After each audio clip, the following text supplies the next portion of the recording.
Peter Pan by J.M. Barrie. Chapter 1. Peter Breaks Through.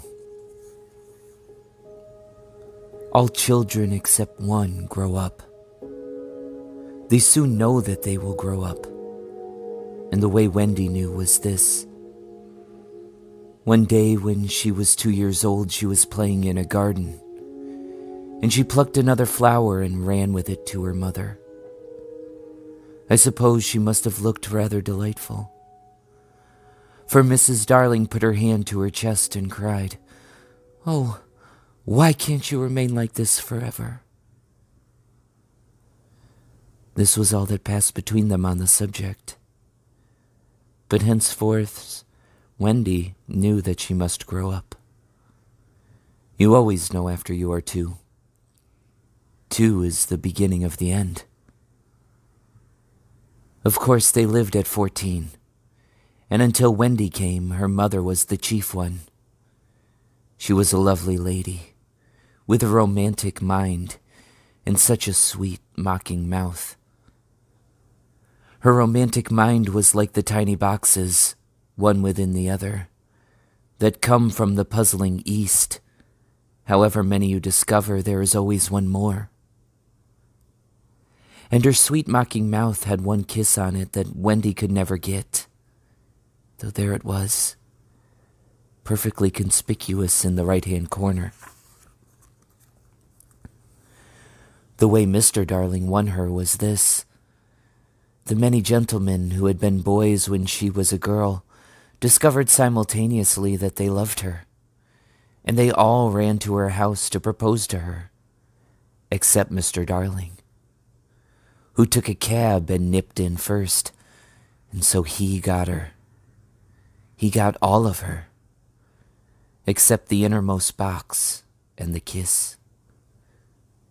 He never knew about the box, and in time he gave up trying for the kiss.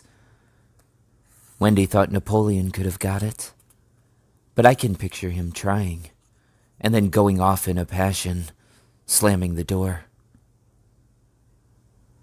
Mr. Darling used to boast to Wendy that her mother not only loved him, but respected him. He was one of those deep ones who know about stocks and shares.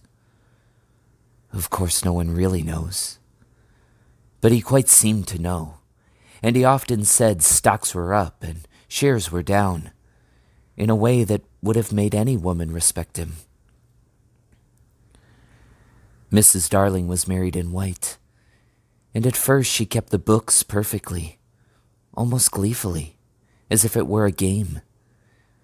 Not so much as a Brussels sprout was missing, but by and by whole cauliflowers dropped out, and instead of them there were pictures of babies without faces. She drew them when she should have been totting up. They were Mrs. Darling's guesses. Wendy came first, then John, then Michael. For a week or two after Wendy came, it was doubtful whether they would be able to keep her, as she was another mouth to feed. Mr. Darling was frightfully proud of her, but he was very honorable, and he sat on the edge of Mrs. Darling's bed, holding her hand and calculating expenses, while she looked at him imploringly. She wanted to risk it, come what might, but that was not his way. His way was with a pencil and a piece of paper, and if she confused him with suggestions, he had to begin at the beginning again. "Now don't interrupt," he would beg of her. "I've £1.17 here, and 2 and 6 at the office. I can cut off my coffee at the office, say 10 shillings. Making 2, 9, and 6, with your 18 and 3 makes 397. With 5 naught in my checkbook makes 897. Who is that moving? 897. Dot and carry 7. Don't speak, my own. And the pound you lent that man who came to the door. Quiet, child. Dot and carry child. There, you've done it. Did I say 997? Yes, I said 997. The question is, can we try it for a year on 997? Of course we can, George, she cried. But she was prejudiced in Wendy's favor, and he was really the grander character of the two. Remember, Mumps? He warned her almost threateningly, and off he went again. Mumps 1 pound. That is what I have put down, but I dare say it will be more like 30 shillings. Don't speak. Measles 1.5. German measles half a guinea. Makes 2.15 6. Don't waggle your finger. Whooping cough. Say 15 shillings. And so on it went, and it added up differently each time. But at last Wendy got through, with mumps reduced to 12.6, and the 2 kinds of measles treated as one. There was the same excitement over John, and Michael had even a narrower squeak, but both were kept. And soon you might have seen the 3 of them going in a row to Mrs. Folsom's kindergarten school, accompanied by their nurse. Mrs. Darling loved to have everything just so, and Mr. Darling had a passion for being exactly like his neighbors. So of course they had a nurse. As they were poor, owing to the amount of milk the children drank. The nurse was a prim Newfoundland dog called Nana, who had belonged to no one in particular until the Darlings engaged her.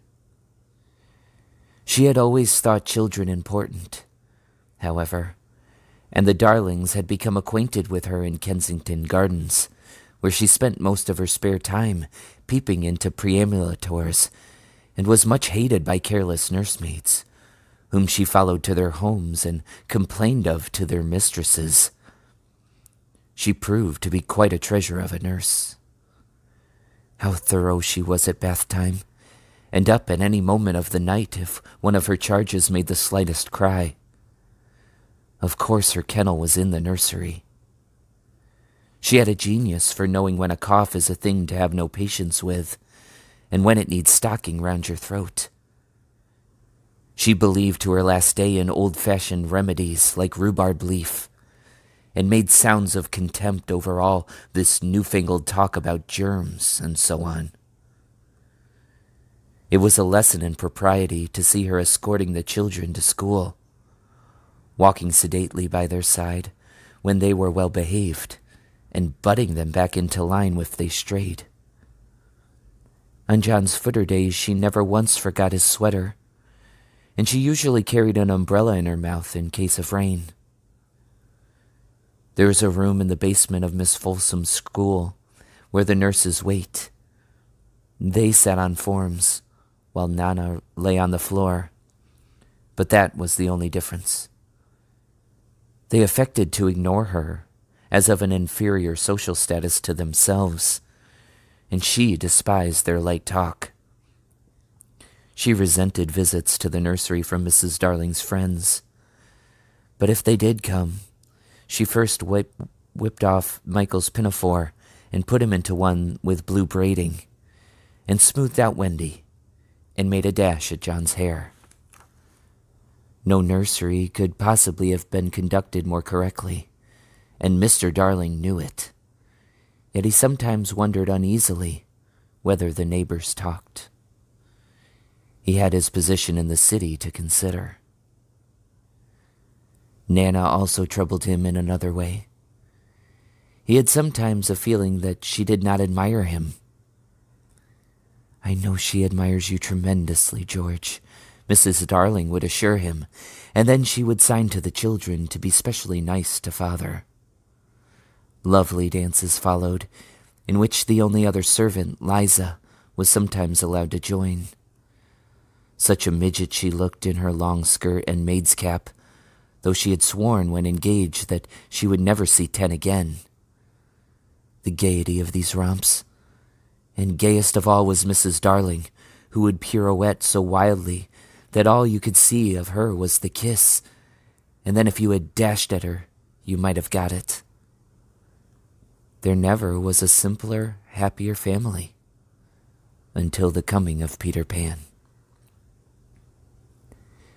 Mrs. Darling first heard of Peter when she was tidying up her children's minds. It is the nightly custom of every good mother after her children are asleep to rummage in their minds and put things straight for the morning, repacking into their proper places the many articles that have wandered during the day. If you could keep awake, but of course you can't, you would see your own mother doing this, and you would find it very interesting to watch her. It is quite like tidying up drawers. You would see her on her knees, I expect, lingering humorously over some of your contents, wondering where on earth you had picked this thing up, making discoveries sweet and not so sweet, pressing this to her cheek as if it were as nice as a kitten, and hurriedly stowing that out of sight. When you wake in the morning, the naughtinesses and evil passions with which you went to bed have been folded up small and placed at the bottom of your mind. And on the top, beautifully aired, are spread out your prettier thoughts, ready for you to put on. I don't know whether you have ever seen a map of a person's mind. Doctors sometimes draw maps of other parts of you, and your own map can become intensely interesting. But catch them trying to draw a map of a child's mind, which is not only confused, but keeps going round all the time. There are zigzag lines on it, just like your temperature on a card, and these are probably roads in the island. For the Neverland is always more or less an island, with astonishing splashes of color here and there, and coral reefs, and rakish-looking craft in the offing, and savages, and lonely lairs, and gnomes who are mostly tailors, and caves through which a river runs, and princes with 6 elder brothers, and a hut fast going to decay, and one very small old lady with a hooked nose. It would be an easy map if that were all. But there is also first day at school, religion, fathers, the round pond, needlework, murders, hangings, verbs that take the dative, chocolate pudding day, getting into braces, say 99, 3 pence for pulling out your first tooth, and so on. And either these are part of the island, or they are another map showing through, and it is all rather confusing, especially as nothing will stand still. Of course, the Netherlands vary a good deal. John's, for instance, had a lagoon with flamingos flying over it, at which John was shooting, while Michael, who was very small, had a flamingo with lagoons flying over it. John lived in a boat turned upside down on the sands, Michael in a wigwam, Wendy in a house of leaves deftly sewn together. John had no friends. Michael had friends at night. Wendy had a pet wolf, forsaken by its parents. But on the whole, the Neverlands have a family resemblance, and if they stood still in a row, you could say of them that they have each other's nose, and so forth. On these magic shores, children at play are forever beaching their coracles. We too have been there. We can still hear the sound of the surf, though we shall land no more. Of all delectable islands, the Neverland is the snuggest and most compact. Not large and sprawly, you know, with tedious distances between one adventure and another, but nicely crammed. When you play at it day by day with the chairs and tablecloth, it is not in the least alarming. But in the last 2 minutes before you go to sleep, it becomes very nearly real. That is why there are nightlights. Occasionally in her travels through her children's minds, Mrs. Darling found things she could not understand. And of these, quite the most perplexing was the word Peter. She knew of no Peter, and yet he was here and there in John and Michael's minds, while Wendy's began to be scrawled all over with him. The name stood out in bolder letters than any of the other words, and as Mrs. Darling gazed, she felt it had an oddly cocky appearance. "Yes, he is rather cocky," Wendy admitted with regret. Her mother had been questioning her. "But who is he, my pet?" "He is Peter Pan. You know, Mother." At first, Mrs. Darling did not know, but after thinking back into her childhood, she just remembered a Peter Pan who was said to live with the fairies. There were odd stories about him, as that when children died, he went part of the way with them, so that they should not be frightened. She had believed in him at once, but now that she was married and full of sense, she quite doubted whether there was any such person. "Besides," she said to Wendy, "he would be grown up by this time." "Oh, no, he isn't grown up," Wendy assured her confidently, "and he is just my size." She meant that he was her size in both mind and body. She didn't know how she knew it. She just knew it. Mrs. Darling consulted Mr. Darling, but he smiled pooh-pooh. "Mark my words," he said, "it is some nonsense Nana has been putting into their heads. Just the sort of idea a dog would have. Leave it alone and it will blow over." But it would not blow over, and soon the troublesome boy gave Mrs. Darling quite a shock. Children have the strangest adventures without being troubled by them. For instance, they may remember to mention, a week after the event happened, that when they were in the wood they met their dead father and had a game with him. It was in this casual way that Wendy one morning made a disquieting revelation. Some leaves of a tree had been found on the nursery floor, which certainly were not there when the children went to bed, and Mrs. Darling was puzzling over them when Wendy said with a tolerant smile, "I do believe it is that Peter again." "Whatever do you mean, Wendy?"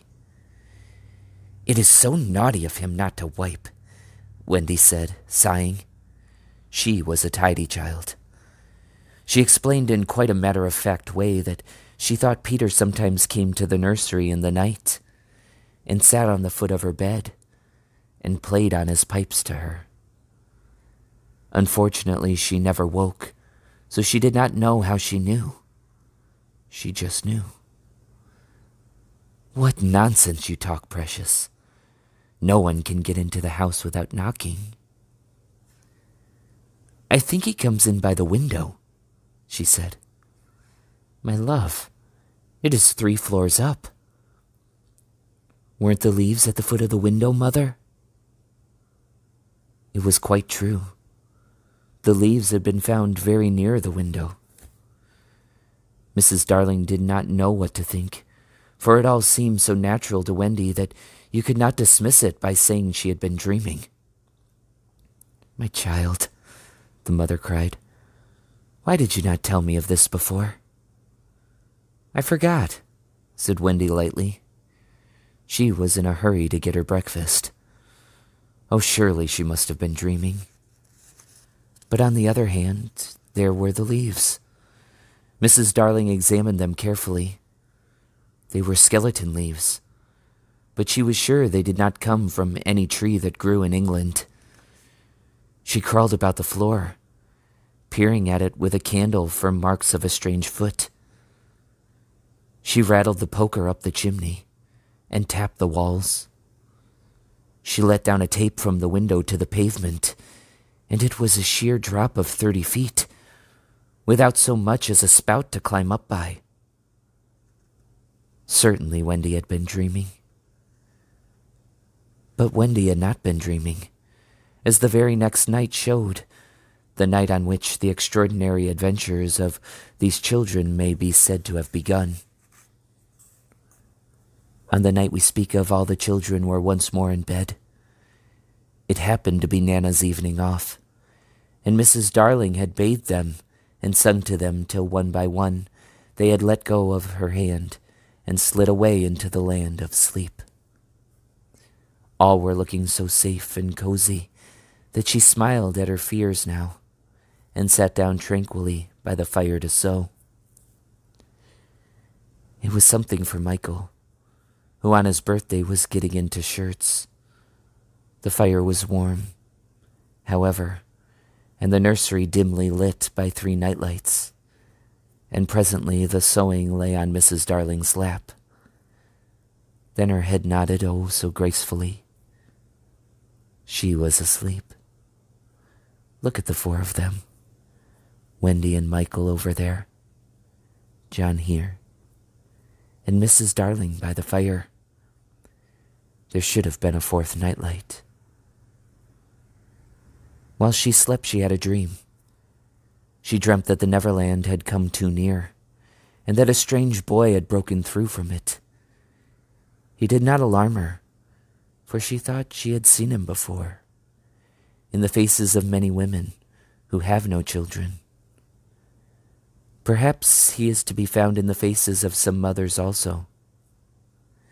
But in her dream, he had rent the film that obscures the Neverland, and she saw Wendy and John and Michael peeping through the gap. The dream by itself would have been a trifle, but while she was dreaming, the window of the nursery blew open, and a boy did drop on the floor. He was accompanied by a strange light, no bigger than your fist, which darted about the room like a living thing, and I think it must have been this light that wakened Mrs. Darling. She started up with a cry, and saw the boy, and somehow she knew at once that he was Peter Pan. If you or I or Wendy had been there, we should have seen that he was very like Mrs. Darling's kiss. He was a lovely boy, clad in skeleton leaves, and the juices that ooze out of trees. But the most entrancing thing about him was that he had all his first teeth. When he saw she was a grown-up, he gnashed the little pearls at her.